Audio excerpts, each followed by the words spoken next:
दोस्तों, क्या हाल है आप सबका। तो आज हम पढ़े हैं फोर्थ चैप्टर का पार्ट 1 हमने कल पढ़ा था।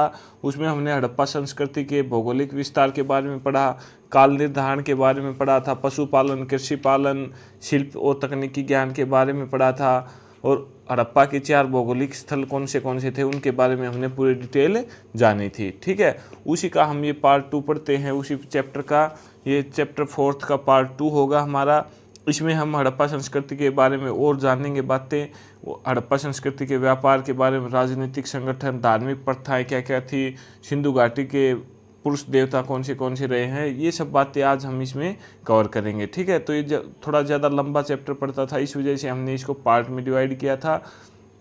तो आज हम इसका पार्ट 2 लेकर आए हैं, इसको पूरे से अच्छे से कवर करेंगे। इस चैप्टर से प्रत्येक एग्जाम में बहुत से क्वेश्चन पूछे गए हैं और आगे भी पूछे जाने की पूरी संभावना है, इसलिए इस चैप्टर को बहुत ही ध्यान से करना।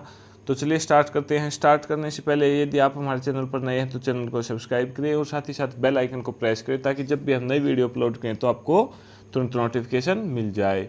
तो चलिए स्टार्ट करते हैं। फर्स्ट पॉइंट आता है आपका आज व्यापार। हड़प्पा संस्कृति के लोगों के व्यापार के बारे में क्या राय थी, व्यापार करते थे या नहीं करते थे, वो सब बातें आज हम पढ़ेंगे। और अगर व्यापार करते थे तो किन चीज़ों का, कौन से देश के साथ व्यापार करते थे, वो सारे के सारे पॉइंट आज हम यहाँ पर क्लियर करेंगे। तो चलिए स्टार्ट करते हैं। व्यापार। हड़प्पाई लोग सिंधु सभ्यता क्षेत्र के भीतर पत्थर, धातु और हड्डी आदि का व्यापार करते थे। ठीक है, जो ये हड़प्पा संस्कृति के लोग थे ये पत्थर, धातु और हड्डी का व्यापार करते थे। आगे बढ़ते हैं। वे धातु के सिक्कों का प्रयोग नहीं करते थे। Very important. संभवतः वे सभी प्रकार के आदान प्रदान विनिमय द्वारा करते हों। वे पहिया से परिचित थे तथा हड़प्पा से ठोस पहियों वाली गाड़ियां हड़प्पा में ठोस पहियों वाली गाड़ियां प्रचलित थी। ठीक है, क्या मतलब है इसका कि धातु के सिक्कों का, जैसे आजकल हम प्रयोग करते हैं कि हमें कोई चीज़ खरीदनी है तो हम उसके बदले में पैसे दे देते हैं। ठीक है, तो उस समय ऐसा कुछ नहीं था। वे क्या करते थे, चीज़ के बदले चीज़ लेते थे। ठीक है, किसी को अगर गेहूं की ज़रूरत है तो उसको गेहूं दे दिया, और उसके बदले में किसी को चावल की ज़रूरत है तो उसने चावल उससे खरीद लिए। ठीक है, तो इस प्रकार वस्तुओं का आदान प्रदान करते थे, वस्तु के बदले वस्तु एक दूसरे से लेते थे। ठीक है, तो यहाँ से क्वेश्चन पूछेगा आपका कि क्या हड़प्पा संस्कृति के लोग धातु के सिक्कों का प्रयोग करते थे व्यापार के लिए। तो नहीं, वो धातु के सिक्कों का प्रयोग नहीं करते थे। एक और पॉइंट आता है आपका कि वे पहिया से परिचित थे। तो पूछेगा कि क्या हड़प्पा संस्कृति के लोग पहिए से परिचित थे। तो हाँ, वो पहिए से परिचित थे।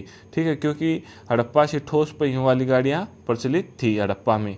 ठीक है, आगे बढ़ते हैं। नेक्स्ट पॉइंट आता है आपका मोहनजोदड़ो से मिट्टी व कांसे की 2 पहियों वाली खिलौना गाड़ी। यहाँ पे बताया गया है कि कहाँ से कौन सी गाड़ी और 2 पहियों वाली और कहाँ से 4 पहियों वाली गाड़ी मिली है। ठीक है, यहाँ से क्वेश्चन पूछेगा कि 2 पहियों वाली गाड़ी कौन सी जगह से मिली है, तो वो हो जाएगा आपका मोहनजोदड़ो से। ठीक है, मिट्टी व कांसे की 2 पहियों वाली खिलौना गाड़ी और चनुदड़ो से मिट्टी की 4 पहियों वाली खिलौना गाड़ी मिली है। ठीक है, वेरी इंपॉर्टेंट। लोथल से अवेस्टर पत्थर का एक बड़ा पहिया व बनावली से सड़कों पर बैलगाड़ी के पहिए के निशान मिले हैं। ठीक है, तो पहिए से ये लोग परिचित थे। तो यहाँ से पता चलता है कि मोहनजोदड़ो से क्या मिला है, मिट्टी व कांसे की 2 पहियों वाली गाड़ी, खिलौना गाड़ी, और चनुदड़ो से 4 पहियों वाली खिलौना गाड़ी मिली है। लोथल से अल्वेस्टर पत्थर का एक बड़ा पहिया व बनावली से सड़कों पर बैलगाड़ी के पहिए के निशान मिले हैं आपके। आगे बढ़ते हैं। नेक्स्ट पॉइंट आता है आपका उन्होंने उत्तरी अफगानिस्तान में अपनी वाणिज्यिक बस्ती स्थापित की थी, जिसकी सहायता से उनका व्यापार मध्य एशिया के साथ चलता था। ठीक है, अफगानिस्तान में अपनी एक वाणिज्यिक स्थिति, मतलब ये बता दिया कि भाई ये हमारी जगह है, वहाँ से हम वस्तुओं का आदान प्रदान मध्य एशिया के साथ व्यापार करते रहेंगे। बहुत सी हड़प्पाई मोहरें मेसोपोटामिया की खुदाई से निकली हैं, जिससे प्रतीत होता है कि हड़प्पाई लोगों ने मेसोपोटामिया नागरिकों के कई प्रसिद्ध साधनों का अनुकरण किया है। ठीक है, मेसोपोटामिया जो कि वर्तमान का इराक है, उसी का नाम है मेसोपोटामिया। ठीक है, तो इराक का पुराना नाम क्या है, मेसोपोटामिया। वहाँ से हड़प्पाई मोहरें प्राप्त हुई हैं, जिससे पता चलता है कि उनका हड़प्पा के लोगों के साथ कुछ लेना देना साधनों का, या बोल सकते हो चीज़ों का लेन देन था। ठीक है, हड़प्पाई लोगों ने लाजवर्द मणि, लापिस लाजुली का सुदूर व्यापार किया था। लाजवर्द मणि क्या होती है? आप बोल सकते हो कि एक पत्थर होता है एक प्रकार का, या फिर बोल सकते हो जिससे मन के बने हुए होते हैं उस टाइप का, या फिर मूर्तियां बनी होती हैं वो मणि टाइप में होता था। ठीक है, उसका सुदूर व्यापार किया था। मोहनजोदड़ो से प्राप्त एक मोहर पर नाव के चित्रांकन व लोथल से प्राप्त मिट्टी निर्मित खिलौना नाव से यह अनुमान होता है कि सिंधुवासी आंतरिक व बाह्य व्यापार के लिए मस्तूल वाली नावों का प्रयोग करते थे। ठीक है, व्यापार के लिए नाव का भी प्रयोग वो करते थे। उसके बाद आता है आपका प्रमुख आयातित कच्चा माल। ये ग्राफ दे रखा, आप चार्ट दे रखा है, इसमें कच्चा माल बता रखा है और कौन से क्षेत्र से आयात किया जाता था वो बता रखा है। तो चांदी होती थी आपकी ईरान अफगानिस्तान से आयात, और टिन अफगानिस्तान ईरान से, सोना अफगानिस्तान फारस दक्षिण भारत से, लाजवर्द मेसोपोटामिया अफगानिस्तान, तांबा खेतड़ी राजस्थान में पड़ता है वहाँ से और बलूचिस्तान से, नीलरतन मणि बदखाशा अफगानिस्तान से, सेल खड़ी बलूचिस्तान राजस्थान गुजरात से। ठीक है, आगे बढ़ते हैं। हरितमणि दक्षिण एशिया से, शंख कोड़ियाँ सौराष्ट्र दक्षिणी भारत, शिलाजीत हिमालय क्षेत्र से, शिस्सा ईरान अफगानिस्तान और राजस्थान से। ठीक है, अगला पॉइंट आता है आपका सिंधु सभ्यता के काल में पोत निर्माण एवं नावों द्वारा समुद्री व्यापार होने की पुष्टि लोथल से प्राप्त गोदीबाड़ा के साक्ष्य से होती है। सिंधु सभ्यता में पोत निर्माण और नाव का समुद्री व्यापार होने की पुष्टि कहाँ से होती है? लोथल से प्राप्त गोदीबाड़ा के साक्ष्य से होती है। ठीक है, इसमें आगे बढ़ते हैं। व्यापार में नेक्स्ट पॉइंट आता है आपका 2350 ईस्वी पूर्व के आसपास और उसके आगे के मेसोपोटामिया अभिलेखों में मेलुहा के साथ व्यापारिक संबंधों की चर्चा है। मेलुहा सिंध क्षेत्र का प्राचीन नाम है। ठीक है, तो पूछे कि सिंध क्षेत्र का प्राचीन नाम क्या है, तो मेलुहा। मेलुहा सिंध क्षेत्र का प्राचीन नाम है, जिसके जो इसमें बताया गया है कि 2350 ईसा पूर्व के आसपास और उससे आगे के मेसोपोटामियन अभिलेखों में मेलुहा के साथ व्यापारिक संबंध की चर्चा हुई है। ठीक है, मेसोपोटामिया बोल सकते हो आप इराक। मेसोपोटामिया के पुरालेखों में दो मध्यवर्ती व्यापार केंद्र का उल्लेख मिलता है, दिलमुन और माकन। दिलमुन और माकन ये दोनों मेसोपोटामिया और मेलुहा के मध्य स्थित हैं। मेलुहा जो कि सिंधु क्षेत्र का प्राचीन नाम था, तो सिंधु और इराक के बीच में ये दिलमुन और माकन स्थित हैं। दिलमुन की पहचान फारस की खाड़ी के बहरीन से की जाती है। ठीक है, फारस की खाड़ी के बहरीन से की जाती है। अगला पॉइंट आता है आपका सारगोन के सुमेरियन लेख में बहरीन को उगते हुए सूरज का देश कहा गया है। Very important. तो सारगोन के सुमेरियन लेख में बहरीन को किसका देश बोला गया है, तो उगते हुए सूरज का देश बोला गया है। यहाँ से आपका क्वेश्चन पूछेगा कि उगते हुए सूरज का देश किसे कहा गया है, तो सारगोन के सुमेरियन लेख में बहरीन को, दिलमुन को कहा गया है उगते हुए सूरज का देश। आगे बढ़ते हैं। नेक्स्ट पॉइंट आता है आपका मेसोपोटामिया से जल एवं थल दोनों मार्ग से व्यापार के प्रमाण मिले हैं। मिस्र से कम संपर्क रहा, किंतु वहाँ से हड़प्पा प्रकार की गुड़ियाँ प्राप्त हुई हैं। ठीक है, मिस्र से संपर्क कम रहा, लेकिन फिर भी वहाँ से गुड़ियाँ प्राप्त, हड़प्पा की गुड़ियाँ प्राप्त हुई हैं। ठीक है, मेसोपोटामिया से जल और थल दोनों मार्गों से व्यापार होता था। ये हो गया आपका व्यापार, हड़प्पा संस्कृति का व्यापार। अब आता है आपका राजनीतिक संगठन। राजनीतिक स्थिति क्या थी उस समय, वो सब बातें इसमें हम पढ़ेंगे। तो हड़प्पाकालीन राजनीतिक व्यवस्था के वास्तविक स्वरूप में के बारे में कोई हमें स्पष्ट जानकारी नहीं मिली है, लेकिन हड़प्पा संस्कृति की व्यापकता एवं विकास को देखते हुए ऐसा लगता है कि यह सभ्यता किसी केंद्रीय शक्ति सत्ता से संचालित होती थी। ठीक है, कोई प्रमुख ठोस यह नहीं मिला है कि इसमें राजनीतिक व्यवस्था स्थापित थी। ठीक है, राजनीतिक कुछ इसमें कार्य होते थे, लेकिन फिर भी इसको देखते हुए, इसकी व्यापकता और इसके विकास को देखते हुए लगता है कि हाँ, कोई तो था जो केंद्रीय शक्ति या सत्ता उसको चला रही थी। ठीक है, चूँकि हड़प्पा वाणिज्य की ओर अधिक आकर्षित थे, इसलिए माना जाता है कि हड़प्पा सभ्यता का शासन वणिक वर्ग के हाथ में था। हम ये बोल सकते हैं कि वाणिज्य यानी कि व्यापार वगैरह उस समय बहुत ज़्यादा होता था, तो लोग उससे आकर्षित थे। तो ये बोल सकते हैं कि जो व्यापारी वर्ग के लोग थे वही उस समय पर शासन करते थे। देखभाल जो भी काम होता था वो सब वही करते थे, ये बोल सकते हैं हम। अभी इसमें बताया अलग अलग इतिहासकारों का मत इसके प्रशासन संबंधी अलग अलग है, ठीक है। तो हड़प्पा कालीन प्रशासन संबंधी इतिहासकारों का मत, ठीक है। इतिहासकारों अलग अलग इतिहासकार इसके बारे में अलग अलग मत रखते हैं अपना। तो सबसे पहला आता है आपका हंटर। हंटर क्या कहते हैं? राजतंत्रात्मक न होकर जंत्रात्मक शासन था, ठीक है। राजतंत्रात्मक न होकर जंत्रात्मक शासन था, हंटर ये बोलते हैं। व्हीलर क्या बोलते हैं? मध्यम वर्गीय जंत्रात्मक शासन एवं धर्म की महत्ता को स्वीकारा। स्टुअर्ट पिगट क्या बोलते हैं? पुरोहितों का शासन हड़प्पा एवं मोहनजोदड़ो का जुड़वा राजधानी माना। आगे आता है मेके, प्रतिनिधि शासन। उसके बाद स्टोर्ब, गुलामों पर आधारित लोकप्रिय विचार, व्यापारियों का शासन, ठीक है। तो ये था आपका राजनीतिक संगठन। तो राजनीतिक संगठन इतना ज़्यादा कुछ इम्पोर्टेंट है नहीं, क्योंकि कोई ठोस सबूत नहीं मिले हैं अभी तक कि भाई राजनीति उस समय चलती थी। ये तो अलग अलग इतिहासकारों ने अपने अपने मत रखे हुए हैं इसके बारे में, ठीक है। आगे बढ़ते हैं, सामाजिक जीवन के बारे में पढ़ते हैं। हड़प्पा संस्कृति के लोगों का सामाजिक जीवन किस प्रकार का था उसके बारे में।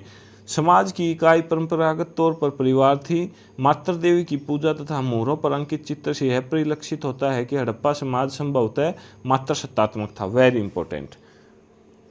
इसमें क्या बताया गया है कि समाज की इकाई परंपरागत तौर पर परिवार थी, ठीक है। परिवार में लोग रहते थे। मातृ देवी की पूजा तथा मोहरों पर अंकित चित्र से यह स्पष्ट होता है कि हड़प्पा समाज संभवतः मातृसत्तात्मक था। तो पूछेगा आपसे क्वेश्चन कि हड़प्पा सभ्यता का समाज में किस प्रकार का था, मतलब मातृसत्तात्मक पितृसत्तात्मक किस प्रकार का था? तो वह था आपका मातृसत्तात्मक, ठीक है। माताओं की परिवार में आप बोल सकते हैं ज़्यादा चलती थी।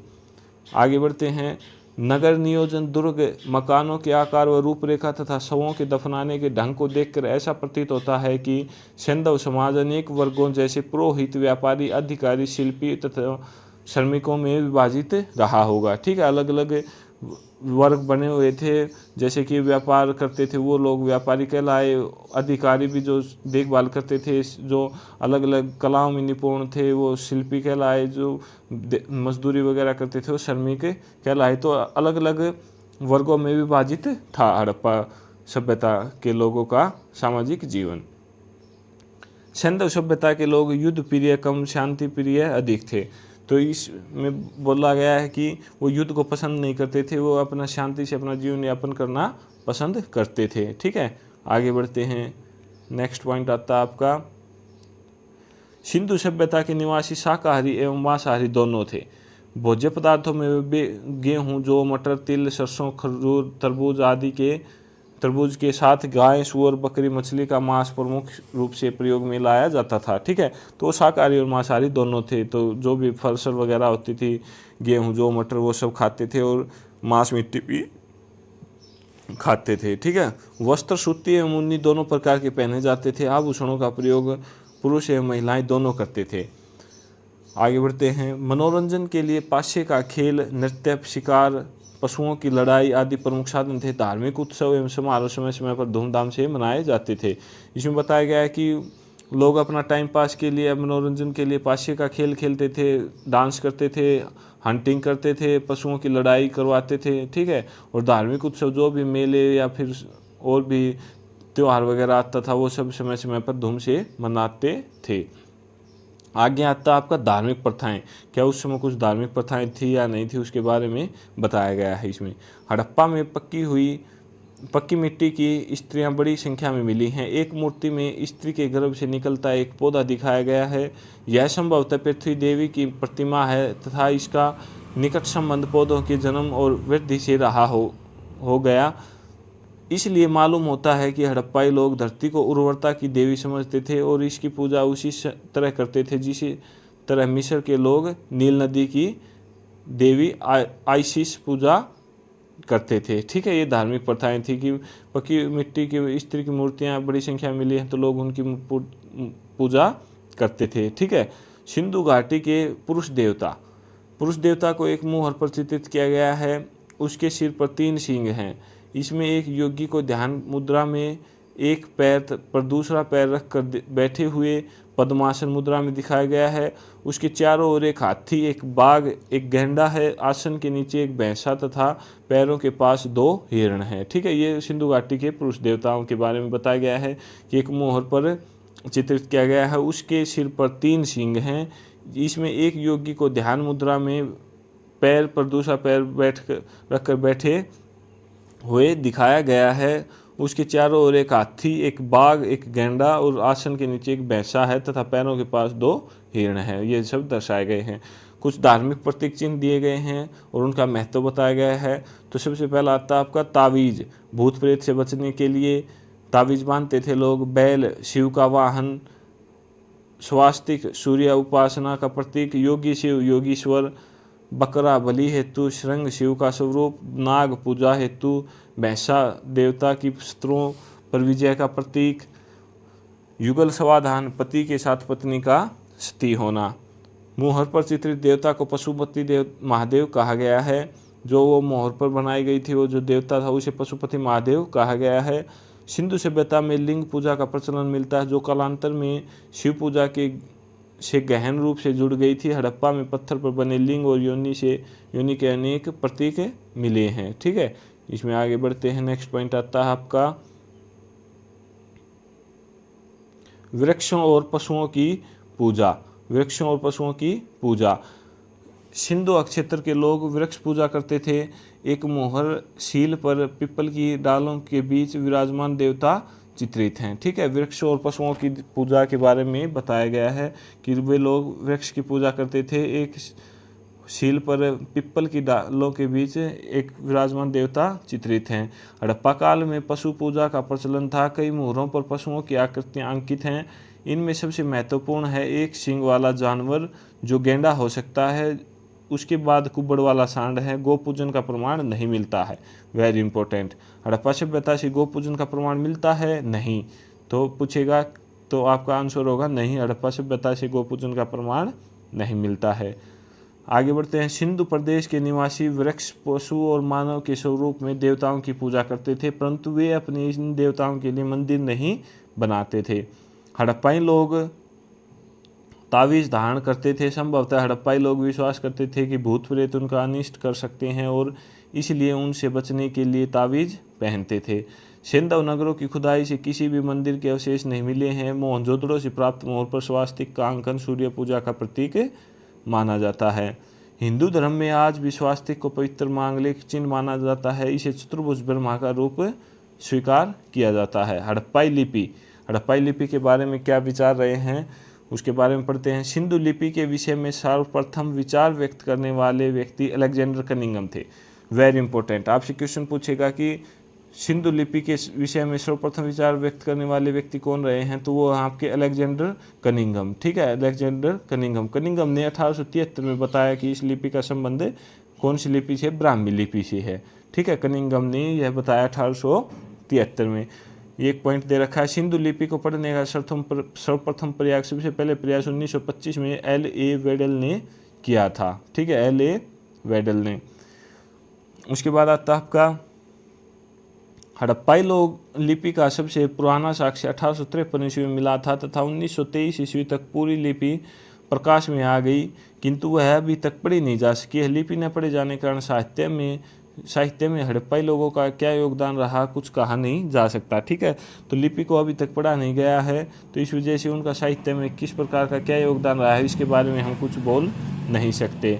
पत्थर की मोहरों और अन्य वस्तुओं पर हड़प्पाई लेखन के लगभग 4000 नमूने हैं। इस लिपि में कुल मिलाकर 250 से 400 तक भावचित्रात्मक अक्षर हैं तथा चित्र के रूप में लिखा प्रत्येक अक्षर किसी ध्वनि, भाव या वस्तु का सूचक है।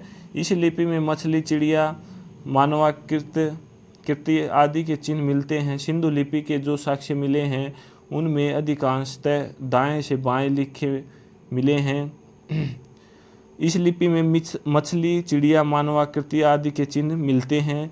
सिंधु लिपि के जो साक्ष्य अभी तक मिले हैं उनमें से अधिकांशतः दाएं से बाएं लिखे मिले हैं। ठीक है, जैसे कि फारसी लिपि होती है दाएं से बाएं, कुछ बाएं से दाएं भी लिखे मिले हैं, जैसे कि ब्रह्मा लिपि होती है वह बाएं से दाएं लिखी जाती है, ब्राह्मी लिपि, ठीक है। एवं कुछ में गोमूत्रिका लिपि का प्रयोग कालीबंगा से प्राप्त ठेकरे से मिला है, ठीक है। तो कालीबंगा से एक जो ठेकरा प्राप्त हुआ उसमें गोमूत्रिका लिपि का प्रयोग देखने को मिलता है आपका। सामान्यतः माना जाता है कि सिंधु लिपि दाएं से बाएं और की ओर लिखी जाती थी। नॉर्मली हम बोल सकते हैं कि सिंधु लिपि जो थी वो दाएं से बाएं लिखी जाती थी। सभी भारतीय लिपियां बाएं से दाएं लिखी जाती थी। हड़प्पा लिपि वर्णात्मक नहीं बल्कि मुख्यतः चित्रलेखात्मक थी, ठीक है। तो हड़प्पा लिपि जो थी वह वर्णात्मक न होता चित्रलेखात्मक यानी कि चित्रों के द्वारा ज़्यादा दर्शाई जाती थी, ठीक है। आगे बढ़ते हैं। आगे पॉइंट आता है आपका मापतोल, ठीक है। मापतोल के बारे में क्या विचार थे हड़प्पा सभ्यता के लोगों के, उसके बारे में हम पढ़ते हैं। तो सबसे पहला पॉइंट आता है आपका बाट के रूप में। जो आजकल हम बाट प्रयोग करते हैं उस समय बाट के रूप में मन के एवं जवाहरात की बहुत सी वस्तुएं पाई गई हैं, जिनसे प्रकट होता है कि तोल में 16 या उसके आवर्तकों का व्यवहार होता था, ठीक है। 16 के रूप में माना जाता था, जैसे कि 16, 64, 160, 320, 640 आदि। हड़प्पाई लोगों को माप का ज्ञान था। पूछे कि क्या हड़प्पा के लोगों को मापतोल का ज्ञान था, तो हाँ, उन्हें मापतोल का ज्ञान था। ऐसे डंडे पाए गए हैं जिन पर माप के निशान लगे हुए हैं। इनमें एक डंडा कांस्य का भी है। मोहनजोदड़ो से सीप और लोथल से हाथी दांत का एक बना स्केल मिला। वेरी इंपॉर्टेंट, यहाँ से क्वेश्चन बनता है आपका कि सीप कहाँ से प्राप्त हुआ है, मोहनजोदड़ो से, और हाथी का दांत लोथल से प्राप्त हुआ है, ठीक है। जिसके ऊपर क्या बना, स्केल, सॉरी, हाथी का दांत बना एक स्केल मिला है, ठीक है। कहाँ से, लोथल से, और मोहनजोदड़ो से सीप, ठीक है। ये मापतोल में आपका पॉइंट वेरी इंपॉर्टेंट बनता है। सुरकोटदा से तराजू का साक्ष्य मिला है, वेरी इंपॉर्टेंट। तो तुम पूछे कि तराजू का साक्ष्य कहाँ से मिला है, तो सुरकोटदा से, ठीक है। आगे बढ़ते हैं। मृदभांड, मृदभांड के बारे में पढ़ते हैं। हड़प्पाई लोग कुम्हार के चाक का उपयोग करने में अधिक कुशल थे। हड़प्पाई मृदभांडों पर सामान्यतः वृत्त या वृक्ष की आकृतियाँ मिलती हैं, ठीक है। मृदभांड जो थे उनके ऊपर वृत्त या वृक्ष की आकृतियाँ मिलती हैं। चाक का उपयोग करने में अधिक कुशल थे, यानी कि चाक का उपयोग लोग जो कुम्हार थे वो चाक का उपयोग ज़्यादा करते थे। मृदभांड अधिकांशतः लाल व गुलाबी रंग के थे। इन पर अलंकरण काले रंग से हुआ था। मृदभांडों पर सिंधु लिपि मिलती है। कौन सी लिपि मिलती है, मृदभांडों पर सिंधु लिपि। आगे बढ़ते हैं। लोथल से प्राप्त मृदभांड में एक वृक्ष पर मुंह में मछली पकड़े हुए एक पक्षी को दर्शाया गया है तथा नीचे एक लोमड़ी का चित्र है। यह पंचतंत्र की प्रसिद्ध कथा चालाक लोमड़ी को दर्शाता है, ठीक है। आगे बढ़ते हैं। कालीबंगा से मिली मोहरें, कालीबंगा से मिली मोहरें। हड़प्पा संस्कृति की सर्वोत्तम कलाकृतियाँ उसकी मोहरें हैं। अब तक लगभग 2000 मोहरें प्राप्त हुई हैं। मोहरों पर लघु लेखों के साथ साथ एक श्रृंगी पशु, भैंस, बाघ, सांड, बकरी और हाथी की आकृतियाँ उकरी गई हैं। मोहरों के बनाने में सर्वाधिक उपयोग शेलखड़ी का किया गया है। लोथल और देसलपुर से तांबे की बनी मोहरें प्राप्त हुई हैं। सिंधु मोहरें प्राय बेलनाकार, वर्गाकार, आयताकार एवं वृत्ताकार हैं, ठीक है। मोहनजोदड़ो एवं लोथल से नाव की आकृति अंकित मोहर मिली है। तो मोहनजोदड़ो और लोथल से नाव की आकृति अंकित मोहर मिली है।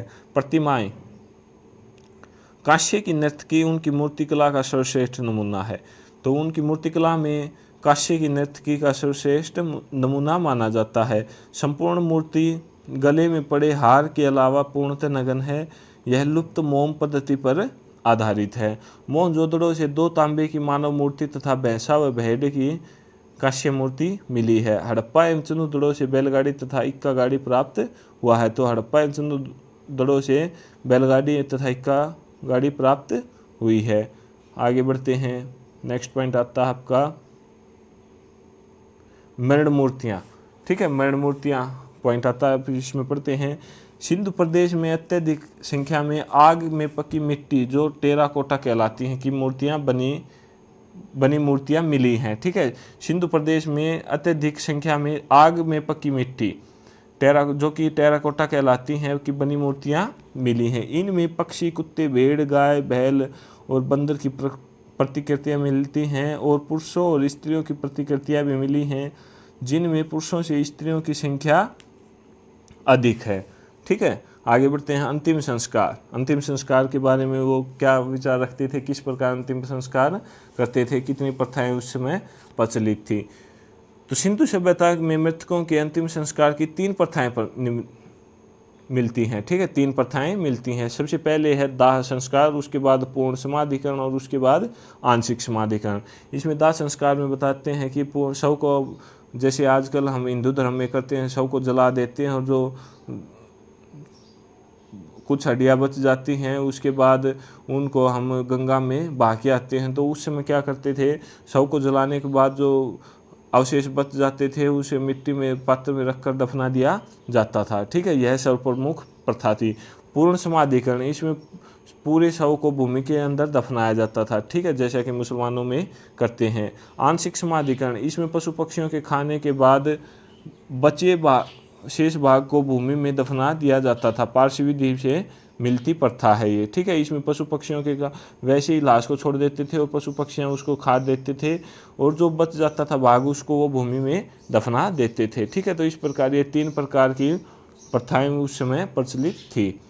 सामान्यतः मृतकों को उत्तर दक्षिण क्रम, सिर उत्तर की ओर तथा पैर दक्षिण की ओर करके दफनाया जाता था।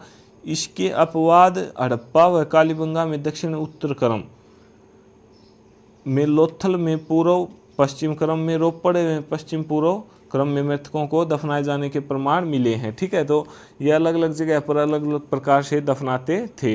एक कब्र में एक ही व्यक्ति को दफनाया जाता था, परंतु कालीबंगा से एक और लोथल से 3 युगल युगम समाधिकरण समाधान मिले हैं, जिनसे एक कब्र में 2-2 मृतक दफनाए गए थे। ठीक है, वैसे तो वस्तुतः एक कब्र में एक व्यक्ति को दफनाते थे, लेकिन कालीबंगा से 1 और लोथल से 3 युगम समाधिकरण समाधान मिले हैं, जिसमें 2-2 मृतकों को दफनाया गया था। रोपड़ की कब्र से मालिक के साथ कुत्ते के दफनाए जाने के प्रमाण भी मिले हैं। रोपड़ जो जगह है उसमें जो लोग दफनाए गए थे उसमें मालिक के साथ साथ कुत्ते को भी दफनाया गया है, ऐसे प्रमाण हमें प्राप्त हुए हैं। लोथल की एक कब्र से मृतक के साथ बकरे को दफनाए जाने के प्रमाण मिले हैं। ठीक है, लोथल में एक कब्र में मृतक के साथ बकरे को दफनाए जाने के भी प्रमाण मिले हैं। उद्भव, उत्थान और अवसान। परिपक्व हड़प्पा संस्कृति का अस्तित्व संभवतः 2550 ईस्वी पूर्व से 1900 ईस्वी पूर्व के मध्य रहा। यह संस्कृति एक प्रकार के औजारों, हथियारों, घरों का प्रयोग करती रही। मोहनजोदड़ो की मृद भांड कला में समय समय पर परिवर्तन भी दिखाई देते हैं। ईसा पूर्व 19वीं सदी में आकर इस संस्कृति के 2 महत्वपूर्ण नगर हड़प्पा और मोहनजोदड़ो लुप्त हो गए। ठीक है, आगे बढ़ते हैं। अन्य स्थानों में हड़प्पा संस्कृति गुजरात, राजस्थान, हरियाणा और पश्चिमोत्तर उत्तर प्रदेश अपने सीमांत क्षेत्रों में लंबे समय तक जीवित रही। संभवतः सिंधु क्षेत्र में वर्षा की मात्रा 3000 ईस्वी पूर्व के आसपास कुछ बढ़ी, पुनः दूसरी शताब्दी में के आरंभ में कम हो गई। इससे खेती और पशुपालन पर दुष्प्रभाव पड़ा। पहले वर्षा ज़्यादा होती थी तो कृषि भी अच्छी होती थी, और बाद में वर्षा कम होने लग गई तो उसका असर खेती और पशुपालन पर पड़ा। कुछ लोगों का मत है कि पड़ोस के रेगिस्तान के फैलने से मिट्टी में लवणता बढ़ गई और उर्वरता घटती गई, इसी से सिंधु सभ्यता का पतन हो गया। कुछ लोग ये मानते हैं कि जैसे कि रेगिस्तान पड़ता है साथ में तो वह फैलता गया और मिट्टी में उपजाऊ क्षमता कम हो गई और इस वजह से सिंधु सभ्यता का पतन हो गया। दूसरा मत यह है कि कुछ कहते हैं कि ज़मीन धंस गई, ऊपर उठ गई, जिससे इसमें बाढ़ का पानी जमा हो गया। तो अलग अलग मत हैं। ठीक है, हड़प्पा संस्कृति के लुप्त होने के। इसमें आता आगे भूकंप के कारण सिंधु नदी की धारा परिवर्तित गई, जिसके फलस्वरूप मोहनजोदड़ो का पृष्ठ प्रदेश पूर्णतः नष्ट हो गया। कुछ ये मानते हैं कि भूकंप के द्वारा ऐसा हुआ है। यह भी मत है कि हड़प्पा संस्कृति को आर्यों ने नष्ट कर दिया, परंतु इसके साक्ष्य बहुत कम मिलते हैं। कुछ लोगों का यह भी मानना है कि हड़प्पा संस्कृति को आर्यों ने नष्ट कर दिया, लेकिन इसके कोई साक्ष्य प्राप्त नहीं हुए हैं। सिंधु सभ्यता के पतन में इतिहासकारों का मत। ठीक है, तो सिंधु सभ्यता के पतन में अलग अलग इतिहासकारों का, विद्वानों का अलग अलग मत रहा है। इसमें कुछ एक प्रमुख दे रखे हैं एक चार्ट के द्वारा, तो इनको पढ़ते हैं कि कौन से इतिहासकार क्या मत अपना रखते हैं या क्या बताते हैं कि इस कारण से सिंधु घाटी सभ्यता का पतन हो गया। सबसे पहले आता है गार्डन चाइल्ड व विल्दर। सिंधु सभ्यता विदेशी आक्रमण व आर्यों के आक्रमण से नष्ट हुई। इनका मानना है कि विदेशी आक्रमण हुए और आर्यों ने आक्रमण किया, इस वजह से यह खत्म हो गई। जॉन मार्शल, इस सभ्यता के विनाश के लिए भूकंप उत्तरदायी था। ये मानते हैं कि भूकंप के कारण यह खत्म हो गई। ठीक है, प्रशासनिक शिथिलता के कारण इस सभ्यता का विनाश हुआ। अर्नेस्ट मैके, जॉन मार्शल ये बाढ़ के कारण नष्ट हुई बताते हैं। फेयर सर्विस, संसाधन में कमी हो गई, वनों का कटाव एवं पारिस्थितिक असंतुलन के पतन का कारण रहा। ठीक है, संसाधन कम हो गए, वर्षा वगैरह कम होने लग गई, इस वजह पारिस्थितिक असंतुलन हो गया और यह सभ्यता खत्म हो गई। ओरेलस्टाइन, ईंटों के पकाने तथा घरों के निर्माण के लिए व्यापक वन कटाव के कारण जलवायु परिवर्तन होने के कारण यह सभ्यता नष्ट हो गई। मार्टिमर व्हीलर, हड़प्पा सभ्यता का आकस्मिक अंत हुआ था। हड़प्पा सभ्यता का आधार विदेशी था। लैम्ब्रिक, सिंधु तथा अन्य नदियों के मार्ग परिवर्तन के कारण। M.R. साहनी, यह सभ्यता बाहरी जल प्लावन के कारण नष्ट हुई है। राइकस डेल्स डी कोसाम्बी, मोहनजोदड़ो के लोगों की आग लगाकर सामूहिक हत्या कर दी गई, इनका ये मानना है। ठीक है, आगे बढ़ते हैं। हड़प्पा संस्कृति की नागरिकोत्तर अवस्था। हड़प्पा संस्कृति संभवतः 1900 ईस्वी तक पूर्व तक अस्तित्व में रही। नागरिकोत्तर हड़प्पा संस्कृति के कुछ लक्षण पाकिस्तान में, मध्य एवं पश्चिमी भारत, पंजाब, राजस्थान, हरियाणा और दिल्ली, उत्तर प्रदेश तथा जम्मू कश्मीर में दिखाई देते हैं। इनका काल संभवतः 1900 ईस्वी पूर्व से 1200 ईस्वी पूर्व तक हो सकता है। हड़प्पा संस्कृति की नागरिकोत्तर अवस्था को उपसिंधु संस्कृति कहते हैं। वेरी इंपॉर्टेंट, हड़प्पा संस्कृति की नागरिकोत्तर अवस्था को क्या कहा जाता है? उपसिंधु संस्कृति। यह उत्तर हड़प्पा संस्कृतियां मूलतः ताम्रपाषाणिक हैं, जिनमें पत्थर और तांबे के औजारों का उपयोग होता था। गांव में धातु संबंधी तकनीकी जानकारी के फैलने से खेती करने और बस्तियों में बनाने में सहायता मिली। गिलुंद, जो आहार संस्कृति का स्थानीय केंद्र जैसा लगता है।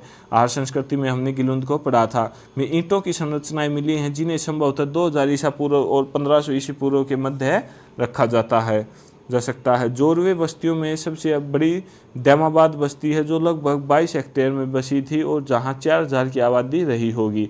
इसके स्वरूप को आद्य नगरीय कहा जा सकता है, परंतु अधिकांश जोरवे बस्तियां ग्रामीण हैं। आगे बढ़ते हैं। नागरिकोत्तर हड़प्पाई बस्तियां स्वात घाटी में मिली हैं। यहाँ लोग पशुचारण के साथ साथ अच्छी खेती करते थे। स्वात घाटी के निवासी चाक पर लाल व काले रंग के वाले मृत भांड तैयार करते थे। भारत में स्थित पंजाब, हरियाणा, उत्तर प्रदेश और जम्मू में कई उत्तर हड़प्पा स्थलों की खुदाई हुई है। इनमें जम्मू में मांडा, पंजाब में चंडीगढ़ और संगोल, हरियाणा में दौलतपुर एवं उत्तर प्रदेश में आलमगीरपुर और हुलास उल्लेखनीय हैं। आलमगीरपुर में उत्तर हड़प्पाई लोग संभवतः कपास का प्रयोग धागे के लिए करते थे। ठीक है, आलमगीरपुर में उत्तर हड़प्पाई लोग संभवतः कपास का प्रयोग किसके रूप में करते थे? धागे के रूप में। हड़प्पा संस्कृति की उत्तरकालीन अवस्थाओं में कुछ बाहरी औजार और मृत भांड पाए गए हैं, जिनसे संकेत मिलता है कि सिंधु घाटी में बाहर के लोग धीरे धीरे प्रवेश करने लगे थे। मोहनजोदड़ो की अंतिम अवस्था में असुरक्षा और अशांति के कुछ लक्षण दिखाई देते हैं। आभूषणों की निधियां स्थान स्थान पर गड़ी मिली हैं और एक स्थान पर एक आदमी की खोपड़ियों का ढेर मिला है। ठीक है, मोहनजोदड़ो को मृतकों का टिल्ला भी कहा जाता है। हड़प्पा की अंतिम अवस्था के एक कब्रिस्तान में नए लोगों के अवशेष मिले हैं, जहाँ नवीनतम स्तरों पर नए प्रकार के मृत भांड हैं।